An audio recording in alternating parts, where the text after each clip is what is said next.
قارون موسیٰ کی قوم میں سے تھا، پھر وہ ان پر زیادتی کرنے لگا، اور ہم نے اس کو اتنے خزانے دیے تھے کہ ان کی کنجیاں ایک طاقتور جماعت کو اٹھانا مشکل ہوتی۔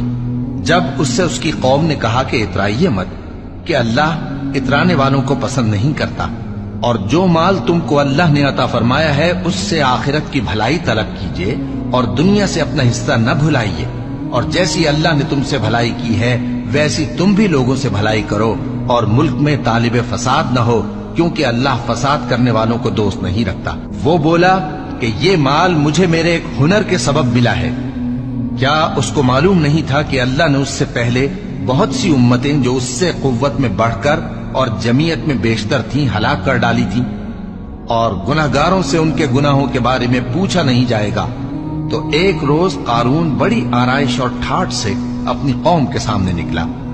جو لوگ دنیا کی زندگی کے طالب تھے کہنے لگے کہ جیسا مال و متاع قارون کو ملا ہے کاش ایسا ہی ہمیں بھی ملے، وہ تو بڑے نصیب والا ہے۔ اور جن لوگوں کو علم دیا گیا تھا وہ کہنے لگے کہ تم پر افسوس، مومنوں اور نیکوکاروں کے لیے جو ثواب اللہ کے ہاں تیار ہے وہ کہیں بہتر ہے، اور وہ صرف صبر کرنے والوں ہی کو ملے گا۔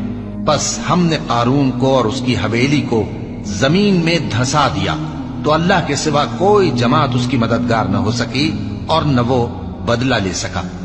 اور وہ لوگ جو کل اس کے رتبے کی تمنا کرتے تھے صبح کو کہنے لگے ہائے شامت، اللہ ہی تو اپنے بندوں میں سے جس کے لیے چاہتا ہے رزق فراخ کر دیتا ہے اور جس کے لیے چاہتا ہے تنگ کر دیتا ہے۔